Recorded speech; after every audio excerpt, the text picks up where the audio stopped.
When it comes to fully electric luxury vehicles, Cadillac had a slow start in the US with the introduction of the Lyriq all the way back in 2022. Now at the time, the Lyriq had some pretty impressive specs. Over 300 miles of range, up to 500 horsepower, and a design that was distinctively American. Bold, in your face, but also sophisticated and elegant, everything that you expect a Cadillac to be. Now fast forward, of course, to 2025, and Cadillac has one of the most comprehensive EV lineups in the game.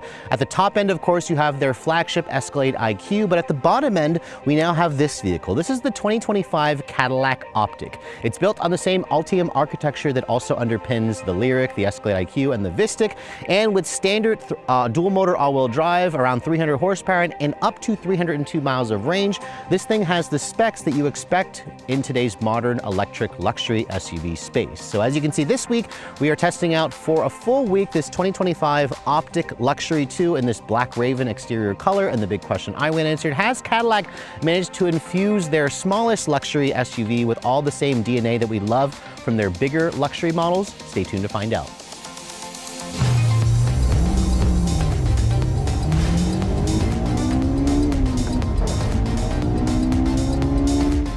Now, before we start talking about the exterior styling of the new baby Optiq, let me go ahead and pop the hood and remind you guys what's powering this vehicle. Now, this is an all-electric vehicle built on an all-electric architecture, but just like the Lyriq and other vehicles built on this Ultium SUV platform, as you can see, the Optiq sadly does not have a front trunk storage space. Now, once you look underneath here, you're going to find, of course, all the internals. You're going to find the front electric motor, all the wiring. I actually think that Cadillac should have put an engine cover underneath here or some kind of plastic cover to make it look a little bit more, I guess, appealing, a little bit less like cluttered.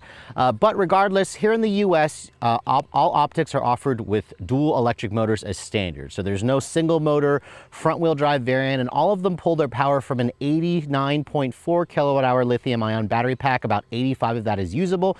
This is obviously different versus the Optiq in China, where they offer it with a single motor front wheel drive, a smaller battery pack to kind of lower the price point.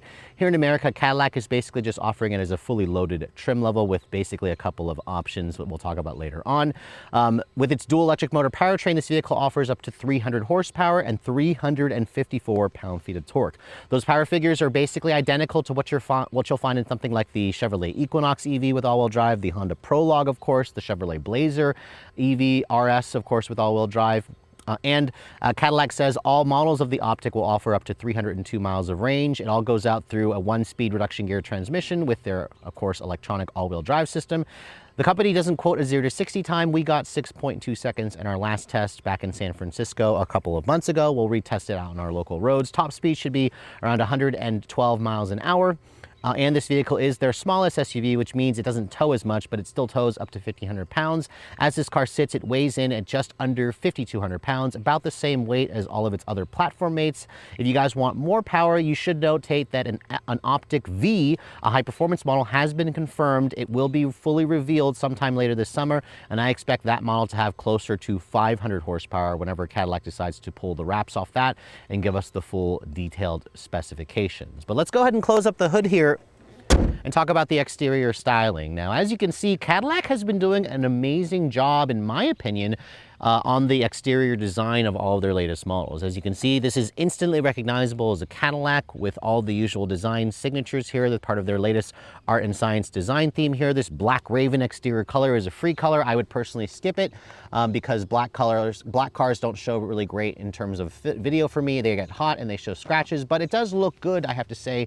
I have to admit, in black, along with the, it pairs well, of course, with the Cadillac Crest grille, which is technically a fake grille. You have these wonderful LED lighting elements in the grille that actually do a choreographic dance. There's an illuminated Cadillac logo, and you can see the headlights. They're a full LED with LED daytime running lights, LED turn signals, which are sequential, and then the Luxury 2 and Sport 2 includes 2 individual extra LED diodes for the LED headlights. You can see it's a very distinctive design. And like I mentioned earlier, when you start the vehicle up and approach and lock and unlock it, it does a little signature dance to kind of welcome you to the car. There is some bright accents here, along with an actual grille down here with some grille shutters, along with the radar sensor for the Super Cruise, which is standard on this car. It's not optional. You also have a front camera system and front integrated parking sensors. And overall, it definitely looks very nice. I mean, the fact that this vehicle is built on the same platform as the Equinox EV, the Prologue, really shows that Cadillac did a great job with the design, because no normal person would be able to tell that this is a Chevy underneath, unless you know, of course, GM as a brand in general. Now, moving around the side profile, the Optiq may be their baby SUV, but this is certainly not small. And compared to the XT4, which is currently the company's smallest SUV, this is around 9 inches or 8 inches longer overall.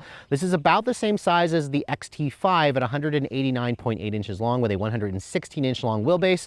A Tesla Model Y is actually around 2 inches shorter than this vehicle. The Lyriq, which is one step above this car, is around 7 inches longer with around a 5-inch longer wheelbase. This is around 75.5 inches wide as well. It's not the tallest SUV with only 6 inches of ground clearance, but I have to say the styling, Cadillac just did a phenomenal job. Now, my test car has the Onyx package, which includes these very beautiful gloss black 21-inch reverse rim alloy wheels. You can see it has like a double 6-spoke design. You have all disc brakes, of course. You have a Continental cross-contact tire on a 275 by 40 R21-inch all-season tire. There's a fully independent suspension, but no adaptive dampers. And I also love the full paint finish that you get here.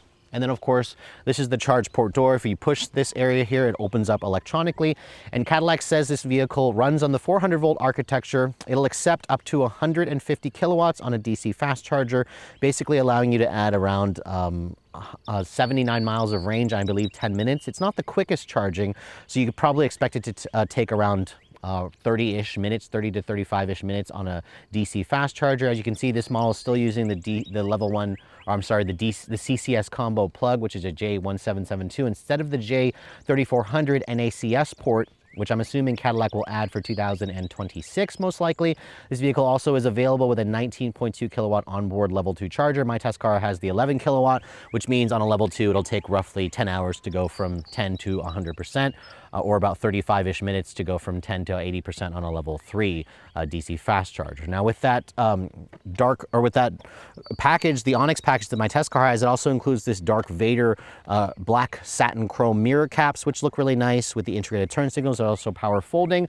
There is some chrome along the side. For an extra $500, you can get the luxury trim, which will black out the chrome, as well as give you a more sinister look. You can see a panoramic glass roof is going to be standard as well. It doesn't open up to vent air, sadly, which is different versus the Lyriq and the Equinox EV, but it certainly looks good. You can also get it with a black roof. This little panel here is actually a glass window that has this interesting little design texture that Cadillac basically put there because they like the way it looks, that, you know, flows with the full LED taillights as well. It's definitely an interesting design. I actually personally would get the Optiq in a brighter color. They have it in this beautiful, like, monarch orange, a bright blue as well, a marine blue. I would personally go for that. But again, if you like the sinister look, it looks pretty good in this all black configuration, but a sport trim would probably be better for me. Looking at the taillight design, you can see it's got the signature full vertical length LED taillights, although there's kind of a break up here in the middle portion. Down here, you're going to find, of course, the reverse lights, the brake lights, and the taillights are also LED. I'm surprised it's not a sequential turn signal, though. And you can see the rear spoiler is pretty pronounced. There's the third brake light up there. Sadly, there is no rear window wiper with this car. Cadillac, I guess, claims that the rear windshield is sloped enough to where you don't need it. There's also an additional spoiler here, your 360 camera, of course, or your backup camera, and your digital camera mirror is also located here on the rear. You can see there's some minimal badging, an Optiq badge there, and then 500 E4 stands for the torque in Newton meters. So 355 or 354 pound-feet translates to 500 Newton meters. E4 stands for electric, 4 is all-wheel drive. And then you can see the rear bumper. This is just the standard bumper. The Sport, I believe, has a slightly different look to the bumper. And then looking at the cargo figures, if you push the Cadillac logo, which that also lights up, it'll activate the power liftgate. And as you can see, for a vehicle that's almost 190 inches long, it doesn't have the biggest cargo space, but it's also still pretty usable. You have 26 cubic feet of storage space with the back rows or the back seats up. You can see underneath here, there is a decent underfloor storage area. We can store the mobile charger that it comes with. You can also get a level 2 mobile charger. There's also additional storage to the side of the vehicle. And if you want to fold down the seats, there is no release back here, sadly. But if you want to push this down, it is still within pretty easy reach. And as you can see, fold down the seats. Cadillac says it expands the cargo to around 57 cubic feet, which is also pretty decent. Although I believe you get around 5 more cubic feet in vehicles like the Cadillac Lyriq or the Honda Prologue. So kind of keep that in mind. Now moving to the interior of the 2025 Cadillac Optiq. Before we get inside, however, let me show you guys the key fob. As you can see, this is the current intelligent access fob that GM and Cadillac has been using for a few years now. It's a nice key with, of course, the Cadillac logo, some silver accents here. It's a nice size key. It feels high quality. Lots of buttons here for lock, unlock, remote start, and power liftgate and a panic function. If you guys are an owner of the vehicle, you also can have access to the My Cadillac app where you can ping the car, you can remote start it, you can activate the climate control, you can check the charging of it. Of course, that's a really great feature if you're an owner. But as you can see, approaching the door handle, they have the retractable pop-out style. When the vehicle is locked, they will retract away. The mirrors will also electrically fold. The vehicle does come with an auto walk-away lock or unlock feature, and if you have it activated, the door handles will pop out as you approach with the key fob on you. You pull them out, and as you can see, that's what opens up the door for you. Now, my particular test car has a really beautiful interior color option. This is called Autumn Canyon. It's an extra $1,100. This is also technically not a real leather. Cadillac calls it Interlux, which is a synthetic vegan leather, but I have to say they look and feel almost like real leather. I love the contrast white stitching and piping, the kind of design texture in the actual inserts of the seats. They're also perforated, which means they're heated and ventilated, and they also have a massage function.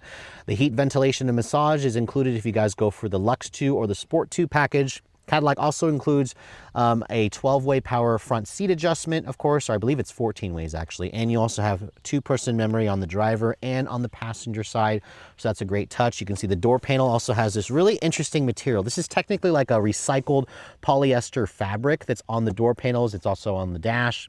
This is a really beautiful looking material that surprisingly doesn't look or feel cheap. I'm just concerned that with people owning these vehicles, you'll have the windows down, your hand will be hanging out, or your arm will be hanging out when you're driving. People's oily skin could technically turn this really nasty, or if it gets wet, it also could look nasty over the years. So I'm hoping Cadillac has treated this fabric with some kind of coating to help it resist oils and just water, for example. There is some beautiful interlux here where it has the Autumn Canyon carried over here with the contrast gray stitching. You have some piano black here, which I don't like. That's going to show fingerprints and scratches. The window controls, they have a high quality feel to them. One touch for all four. You have your seat controls here on the door, along with your massage function and your power lumbar. And then down here you can see there's some actual fabric material here. There's the 19 speaker AKG audio system with Dolby Atmos. That's actually standard equipment if you guys are an audiophile. Love the sound system, highly recommend it. You don't have to pay extra for it, and that's one of the reasons why the Optiq is a little more expensive on the base end. There is hard touch plastic on this lower portion, but overall, this interior with in this color makes a great first impression. Now, stepping inside with around 6 inches of ground clearance, this has not the highest step in, but it's also not the lowest either. It's kind of really easy to get in and out of this car, which is important. As I shut the door has a pretty solid sounding thunk. And then of course, being that this is electric, there is no start stop button. When you have the key fob in you, you sit your butt in the seat and you turn or you close the door, it actually will turn the car on automatically. It'll say ready in the instrument panel. And then as you can see, if you guys have been inside the Lyriq, this infotainment screens are going to be pretty similar. It's a 33-inch curved OLED 9K resolution display. It runs off of Android Automotive. It has Google built in, of course, with Google voice commands. You have access to the Google Assistant and Play Store where you can download your favorite apps like Amazon Music or Spotify. But if you guys, you're an Apple Music user, sadly, Google and Apple don't play well together. And that's one of the reasons why this system pisses me off that it doesn't have Apple CarPlay and Android Auto, because if you're gonna tell me to use the native system, I still want access to all of my apps, and because Apple and Google don't play well together, you don't have Apple Music. But that's kind of my personal gripe with the car. You can see there is a head-up display. That's included if you guys go for the Luxury 2 or Sport 2 package. The steering wheel, as you can see, it's Cadillac's newest steering wheel with some touch-sensitive buttons, although technically it's not a touch-sensitive button, it's actually a button, a physical button with a click wheel. You can see that paddle is to control the max regen braking, and then there's also a manual tilt telescoping adjustment for the steering wheel. I'm surprised it's not power, but it gives you a good amount of adjustability and range. You have their latest switchgear, of course, and then of course Super Cruise is also standard. There's the Super Cruise status bar. And your gear selector is over here. If you pull it towards you and hold it, that goes into neutral. Push it up while you're holding it, goes into reverse. There's your backup camera, a 360 camera, which I believe is standard on all versions of the Optiq. It gives you a top-down view, of course, a side view, a hitch view, and the quality and resolution is fine, although I kind of wish it was taking up more of the screen real estate, but it certainly looks good. If you pull toward you and then down, that's what goes into drive. Push the end of the stalk here, that goes into park. In terms of the rest of the materials here, you can see the dashboard has a soft touch injection molded plastic. I would have preferred a higher quality finish. This kind of just feels like cheap rubber to me. It would have been nice if they carried over the interlocks onto here, but remember, this is their smallest car, so it's their most affordable model. More of that recycled polyester fabric is carried over onto the dash here, which I'm okay with it here and there. Again, I have concerns about this getting nasty over the years. This material here also looks pretty nice. It's kind of like a light gray finish. You can also get this in a blue because there's like a phantom blue interior as well.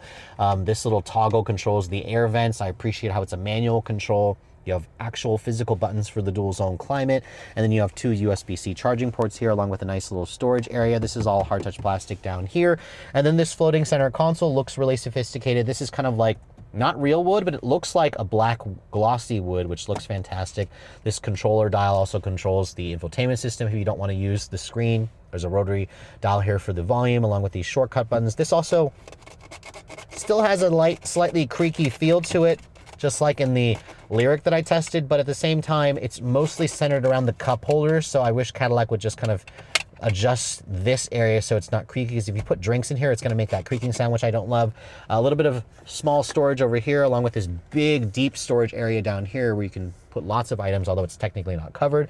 Your wireless phone charging pad is here, although I will say my phone doesn't fit in here very nicely, and it refused to charge when I did have my phone there.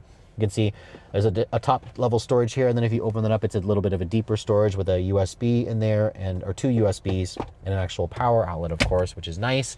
Your drive mode selector is in the screen here. As you can see, there's 4 modes in addition to a My mode. No adaptive damper, so you can't adjust the suspension, but this is, again, kind of annoying how you have to go into the screen. If I push that, you can see that's what activates the regen braking. There's basically an off, normal, and a high. Don't use the high. It'll literally piss you off. It's a little bit too aggressive for my taste. And you can see going to the GPS, there's the built-in Google display or Google Maps, which looks really nice. And if you want, you can also adjust the screen here where you can change the head-up display, of course, adjustments. You can also go to the layout for the gauge display. You can go to basically a sport or a touring mode, or you can link it to the drive mode, of course. Those are basically the 2 modes. And then if you want, you can also put the GPS here if you want to have 2 GPS functions. Which is kind of unnecessary. You can also go to your driver assistance, a clean screen, which kind of makes it blanked out, but most of the times I kind of just left it in the gauge display. I think it looks pretty good in the gauge display, so keep that in mind, of course. This is a really high quality resolution, and the software at least is quick and snappy, and you can also adjust the ambient lighting from the screen over here. You can see there's several different custom styles. You can also, or there's preset styles and then several different custom styles. You can change the mode, the brightness, the intensity, of course, and overall it's still, very nice. The interior definitely has a luxury feel, especially when you look at this car at night. Looking at the upper portion here, you can see there's a digital camera rearview mirror, which also includes a frameless auto dimming function. There's kind of like a nicer material for the headliner. There's an interior camera here that I guess monitors the driver to make sure you haven't fallen asleep, along with OnStar built in, of course. The panoramic glass roof is huge, goes all the way into the second row, but sadly this doesn't open up to vent air. There is at least a retractable shade. If you guys don't like the sun beating it down on you, it's too intense, you can certainly get rid of that, which is nice. But overall, the interior, oh yeah, I forgot to mention the glove box, you can see is damped and lined with felt. It's a bin style. It's pretty big, but you have to access it by pushing a button here on the screen, which I don't particularly like. I would have just preferred a mechanical latch. So overall, the interior definitely has that luxury feel you expect from Cadillac. High quality materials for the most part, solid construction except for the little creaky cup holders here. But it's definitely going to make you feel like you paid a lot more money for this vehicle, and it looks nothing like, of course, its platform mates, the Equinox EV, the Honda Prologue, or the Chevrolet Blazer EV. But let's go ahead and hop into the backseat area, and I can show you guys what that space is like. Now, because this vehicle is larger than its rivals, you have a backseat that offers up to 38 inches of legroom back here, which is definitely on the high side. You can see that same interwoven, or that same recycled polyester fabric carries over back here. Leather, of course, or the synthetic leather here and here. Metal speakers for the 8kg sound, along with your piano black trim, and then hard touch plastic down here. The seats, as you can see, same beautiful autumn canyon color. They sadly do not recline, but they do fold down, like I mentioned earlier, to create a nearly flat load floor. So that's definitely a nice touch. They don't also slide forward or back. There's also no retractable shade here. Remember, this is their most affordable luxury electric SUV. Now, as I'm getting back here, you can see closing the door, there is pretty good amounts of space. This is basically my driving position. The floor is completely flat, which is great. You can see there's good foot space here to stretch my legs out. There's also enough space where I can easily cross my legs. There's also rear seat air vents, heated rear seats, 2 USB-C charging ports, and an actual power outlet, along with your 2 storage cubbies, which is nice. And then if you fold down this armrest here, you can see you have 2 cup holders, which is great. And then the one thing I don't like about the back seat, these head restraints. As you can see, they're kind of cantilevered forward, and what I notice is when I'm leaning back against, at least for me, my head literally hits this seam portion right here, which is really uncomfortable. It's kind of hard. This is the soft portion, but my head constantly hit this. Now you can fix that by adjusting this up. That's the highest that it goes, and then my head kind of hits there. It's still not the most comfortable head restraint, so this design to me is just really stupid. I really wish that Cadillac would change the head restraint design to a more conventional unit. As you can see, once you're sitting back here, my hair actually comes pretty close, so the headroom is compromised by the glass roof. Keep that in mind. Some competitors offer more headroom space, but overall, the back seat is certainly usable for average size adults, or if you guys plan to put a child seat back here, this is gonna offer more space versus a lot of the smaller rivals in the electric luxury space. So here we are back behind the wheel of the first ever Cadillac Optiq. If you guys remember, Cadillac had a little bit of a slow start in the EV space with the Lyriq. However, the company has come back in full force, and they have one of the most comprehensive EV lineups in the industry. I mean, I was literally spending a week with the Cadillac Escalade IQ just a couple weeks ago, which is their flagship model. Now we're in the baby model. So let's see if Cadillac has captured some of that magic from the Escalade IQ into the smaller Optiq. Remember, this vehicle shares a platform with the Equinox EV and the Honda Prologue. It has the same dual motor powertrain, 300 horsepower, 354 pound-feet of torque, 85 usable kilowatt-hour battery pack, good for 302 miles of range. And on a full charge, this car was showing around 302 exactly. Right now, it's at around 90% charge. With around 290 miles of range, which is still pretty good. And we'll talk about what my real world testing is later on during the driving scene. But let's go ahead and test out the 0 to 60 performance, because we got 6.2 seconds the last time we tested this model out in California 2 months ago. So let's see what we can do here on our usual stretch of road. I have the car in its sport setting, and then we're just gonna go ahead and floor it. There's no launch control here. Feels pretty quick. All right, we got 5.8 seconds there. 5.8 seconds is pretty good. I mean, that's actually a smidge faster than the Chevrolet Equinox EV that I tested about 5 months ago. That did it in 5.95 seconds. A Honda Prologue did it in just a smidge over 6 seconds. So 5.8 seconds is quite respectable, but it does leave some space there for Cadillac to do an even faster version, which they have confirmed with the Optiq V, which will be revealed sometime later this summer. So we're gonna have to wait maybe a month or 2 more, and probably will be on sale toward the end of the year. I imagine that model will probably shave at least a second to a second and a half off that 0 to 60 time, which should be pretty fast. I mean, this vehicle isn't as fast as some of its competitors, but it keeps pace with a lot of, you know, more mainstream rivals. Let's try another run here. Lots of smooth linear power. There's also a synthesized electric motor sound coming through.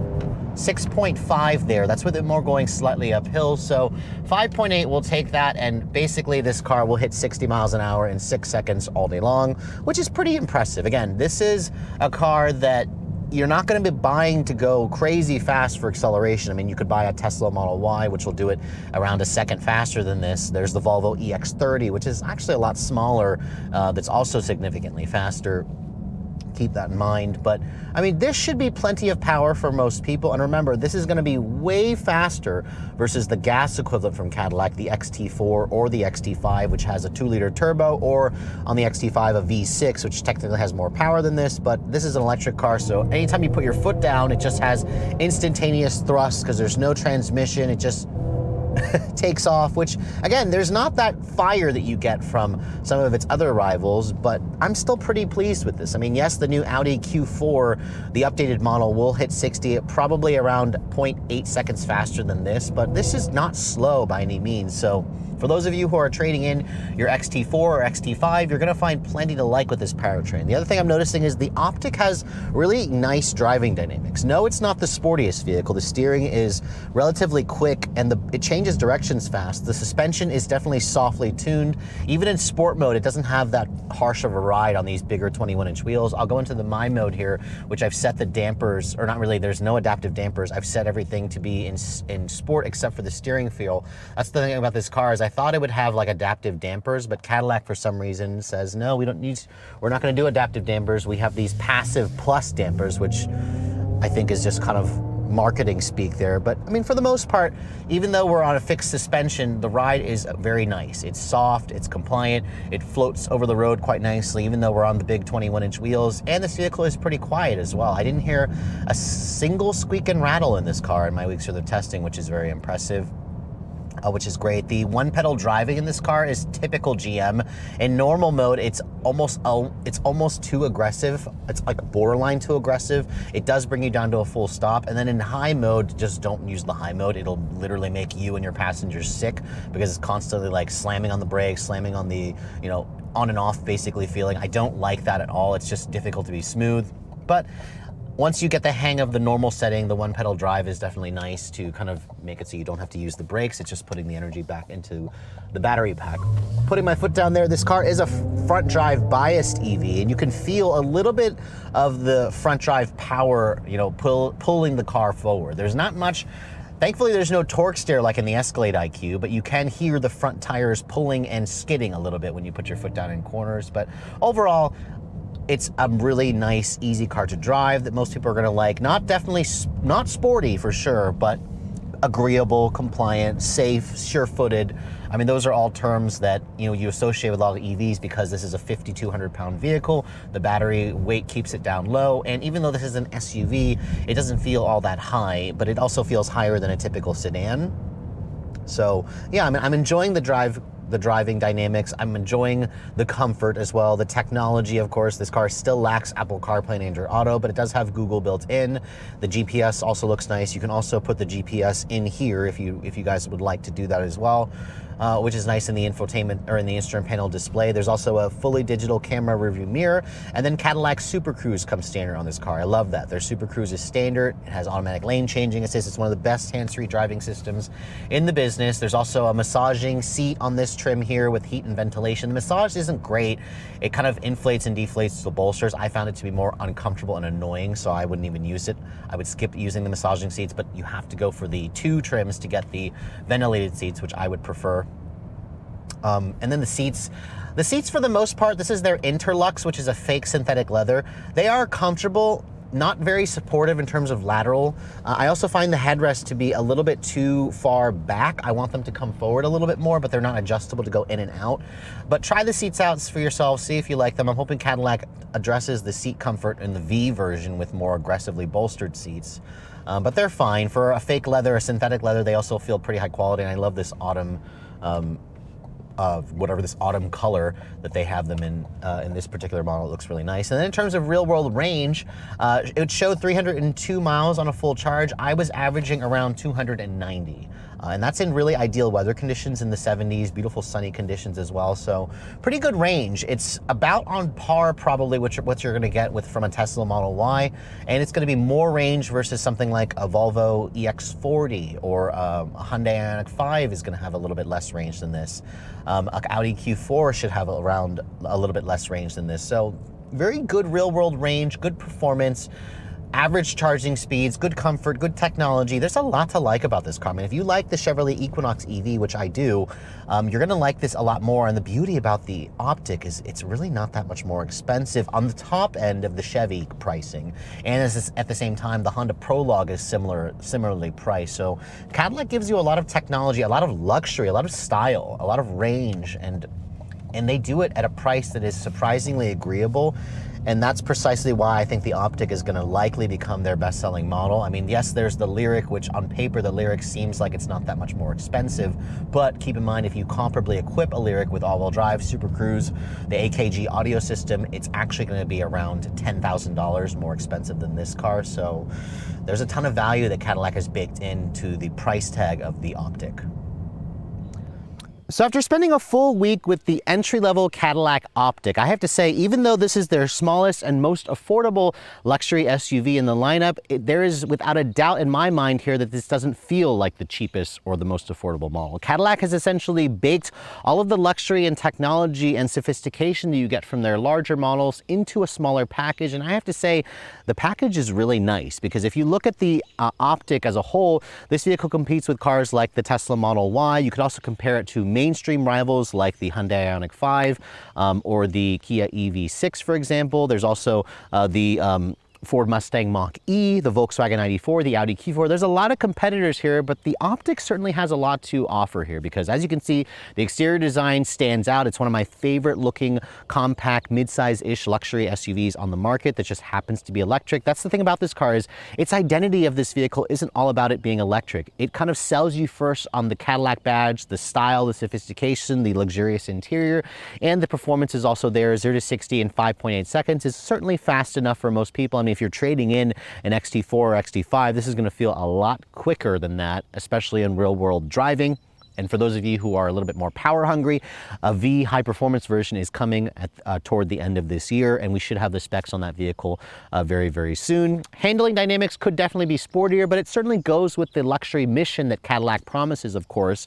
The backseat is roomier than most of its competitors. The trunk area is on the average size, but it's still certainly usable. The tech is also really nice. The software behind their 33-inch display is good. I just wish it had wireless Apple CarPlay and Android Auto. That's something that GM just needs to give into and give customers that wireless phone integration. I mean, yes, your native system is good, but give me the option to have both.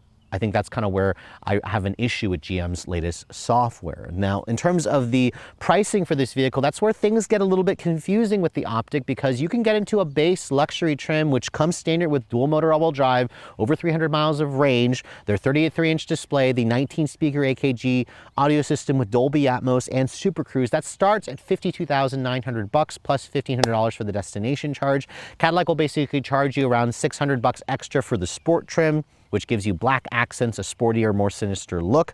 And then for $2,000 extra, you can add the Luxury 2 or the Sport 2 package, which basically rolls in the heated and ventilated seats with the massaging function, of course, and the option to get bigger 21-inch wheels. So there is definitely a lot of features like the head-up display baked into the Luxury 2 and the Sport 2 package, which certainly makes this car more appealing, and I also think it's kind of worth the extra $2,000. All in my test car here with the Onyx package, which actually the Onyx package for me at $4,000 is too expensive, and the Autumn Canyon interior color is around $61,985. So around $62,000 for this vehicle definitely sounds like a fairly good amount of money, especially when you look at the fact that a Lyriq starts at around $58,000. However, keep in mind that's for a rear-wheel drive Lyriq that doesn't have Super Cruise, that doesn't have the AKG audio system. Add those features into the Lyriq with all-wheel drive and you're looking at around $75,000 for the Lyriq. This is actually only around $3,000 more expensive versus the last Equinox EV that I tested. A Honda Prologue Elite is also around $59,000. So in reality, Cadillac is basically giving you all this style, all this technology, the luxury badge and the luxury interior for only $1,000 or $2,000 more versus its mainstream rivals or the mainstream siblings at a very competitive price tag. So there's a lot to like with this vehicle. So my recommendation, if you're looking at an electric SUV built on the Ultium architecture, this model here should make it to the top of your list, as long as you're okay with the fact that it doesn't have wireless Apple CarPlay and Android Auto, because that's where the Honda Prologue comes in, where it offers that feature. But if you're okay with that, the native system with Google built in certainly should suffice as a viable replacement. With all that said, hope you guys have enjoyed my full overview on the brand new 2025 Cadillac Optiq. If you're also looking to see the latest cars I'm testing, be sure to follow me on Instagram at Redline_reviews, like us on Facebook, and as always, guys, please keep subscribing to the Redline Reviews YouTube channel for all the latest reviews. Thank you so much for watching. I'll catch you all in the next video.